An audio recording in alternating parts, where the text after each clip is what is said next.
Do you believe for 1 second that Woody Johnson had nothing to do with Aaron Rodgers disappearing off the Jets? Really?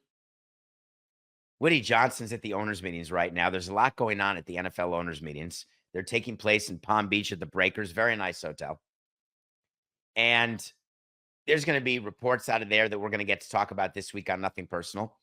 There may be an 18-game season. There may be the ban of the tush push. There could be some rule changes. On va voir. We shall see. But what I love is when owners feel they have to meet the media at these owners' meetings because the media goes to them. And every time you walk in and out of the room, the owners are asked by media, hey, can we talk about what you just did? And most owners just keep walking or say, hey, nothing, not even off the record. Some owners stop because they have something to say. Woody Johnson had a lot to say. I wonder why. Because the Jets are in the news. The Jets are in the news for several things. One of them is that Woody Johnson himself got an F in that player survey about best owners and best teams and best organizations. So you knew he had to have a talking point about that. And the other thing is that the front office is going through major structural changes that are leading to mass layoffs. So he was advised, let's address that. And he decided to address it in two ways. I have to believe, Coca, I have no independent proof of this. This is not irresponsible journalism. This is responsible speculation based on years of experience. No owner gets in front of a camera or microphone without the attempt of a PR firm to put Q&A in front of the owner, message points, how to bridge from one topic to another. Many owners don't pay attention to it. They don't take the time to get media trained. They don't care. Ego's way too large. You think it's possible that Woody Johnson didn't have an idea that he needed to have an answer on what was going on when they are deciding right now?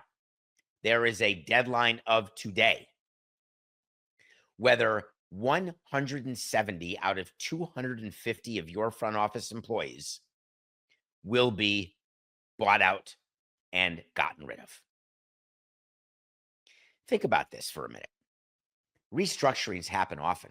We can do a whole show on corporate restructurings. I can do a whole show talking to you about when it's time to move on from employees, how it's not bad to have turnover, how you actually want employees to leave your company and go on to bigger and better things because it means you've got a good coaching tree.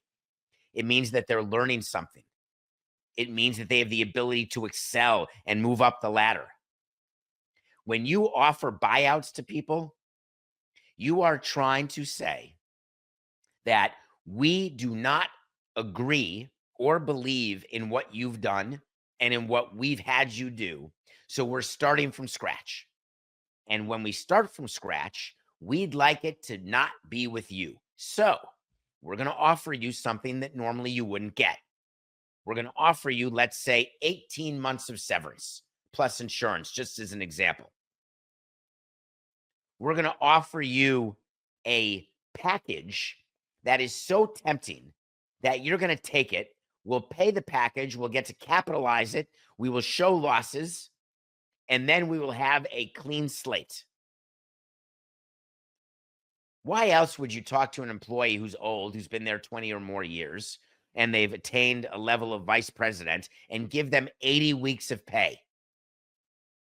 80 weeks of pay. That means you can take the buyout, you get paid your current bonus, you get paid your current salary, and then you get paid not to work for 80 weeks. The reason that you wouldn't take it is you'd say to yourself, wow, wait a minute, hold on. I don't know that I can get another job at this rate. Guess what? As a business and a business operator, I don't care if you can't get another job at the rate we're paying you. That means we're overpaying you. 2, I may have aged out of the market. That's true. You've aged out of our market too. The reason why buyouts are offered to employees is because the company has decided that that is not the right employee for them.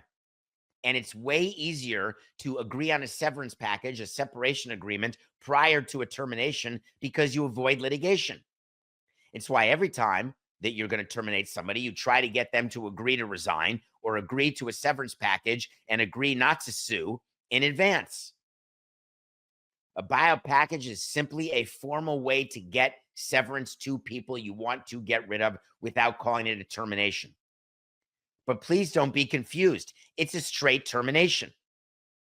I'm not exactly sure how many employees of the 170 will take it. My experience with employees is this. If you think that you've got more to give to a company and you don't take the buyout, then don't be deluded into thinking that you're going to be kept anyway. If you don't take the buyout, there's a good chance you're going to be terminated, not today, because that would be retaliation, but you just wait a few weeks, a few months, maybe even a year, then you get rid of it by eliminating the job or claiming non-performance. The advantage always goes to the company. Woody Johnson was careful in meeting the media to say, these are not layoffs. He's lying. Buyout packages are exactly layoffs.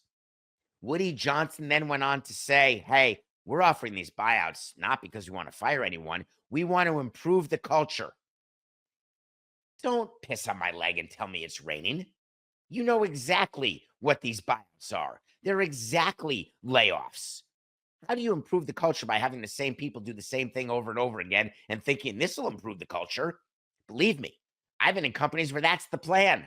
Let's just keep doing what we're doing and just pray to God, the corporate God, that people will wake up one day and react differently inside the company, that we'll have a healthy culture. We'll do one offsite event. We'll do a little trust tree. We may even go to Bed Bath & Beyond, and then everything's going to be fine. Nobody really thinks that. We may try it, but we sure as heck don't believe it.